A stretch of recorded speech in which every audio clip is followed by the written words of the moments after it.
अंकुश का भी रुख करेंगे, लेकिन दुर्गेश, महाकौशल में क्या स्थिति है? जबलपुर पश्चिम से प्रचंड जीत के साथ राकेश सिंह सांसद जबलपुर से और पूर्व प्रदेश अध्यक्ष भारतीय जनता पार्टी के जीते हैं। जबलपुर की जनता का क्या कहना है मध्य प्रदेश में बीजेपी की जीत पर, और क्या कह रहे हैं वहां के सियासतदान?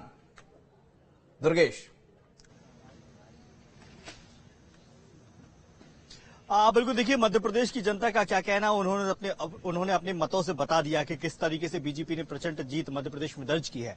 महाकौशल की 38 विधानसभा सीटों पर भी बीजेपी का जो परिणाम निकल कर आया है वो बेहद सुखदायक है, क्योंकि 2018 में जिस तरीके से बीजेपी को महाकौशल में मुखी खानी पड़ी थी वो कहीं ना कहीं साधने में बीजेपी सफल हुई है। और पिछले तकरीबन 2 साल के हम कैंपेन की बात कर लें, आचार संहिता के बाद तो जो जनसंपर्क हुआ है वो तो हमने देखा ही है, लेकिन उसके पहले से ही बीजेपी लगातार फोकस बनाए हुए थी महाकौशल की सीटों पर, आदिवासी सीटों पर।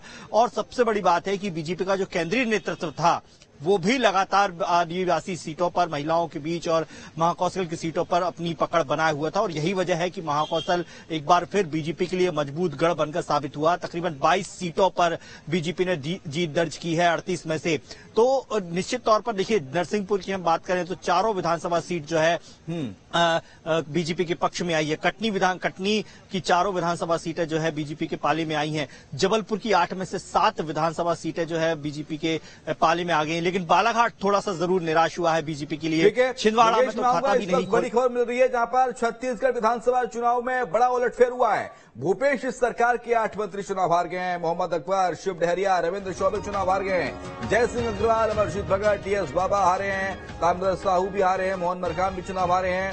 तो छत्तीसगढ़ में कांग्रेस पार्टी के लिए बहुत ही एक कहें कि असंतोष की बात है। और ये छत्तीसगढ़ में कई मंत्री चुनाव हारे हैं। हमारे साथ हमारे सहयोगी लगातार जुड़े हुए हैं। अंकुश रायपुर से इस वक्त लाइव हैं। अंकुश, ये तो अनएक्सपेक्टेड था जो छत्तीसगढ़ में हुआ।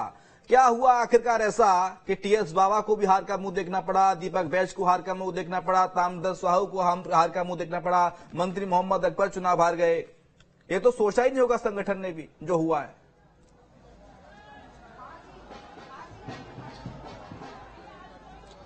देखिए, बिल्कुल निश्चित तौर पर। और कांग्रेस पार्टी के प्रदेश अध्यक्ष दीपक बैज जो चित्रकूट विधानसभा से चुनाव लड़ रहे थे वो भी हार गए हैं। बहुत बड़ी जो हार है वो भारतीय जनता पार्टी के प्रत्याशियों ने कांग्रेस के प्रत्याशियों को दी है।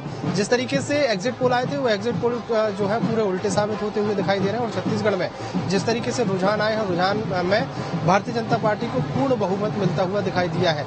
अगर हम बात करें तो रायपुर ग्रामीण विधानसभा की बात करें तो पूरे प्रदेश में सबसे कम मतदान रायपुर ग्रामीण में हुआ था। और सबसे कम मतदान होने के बावजूद भारतीय जनता पार्टी के जो प्रत्याशी हैं ब्रजमोहन अग्रवाल, वो करीब 60,000 वोटों की लीड पर चल रहे हैं। अभी कुछ राउंड की गिनती बाकी है, लेकिन लगभग ये अजय बढ़त जो है उनकी मानी जा रही है।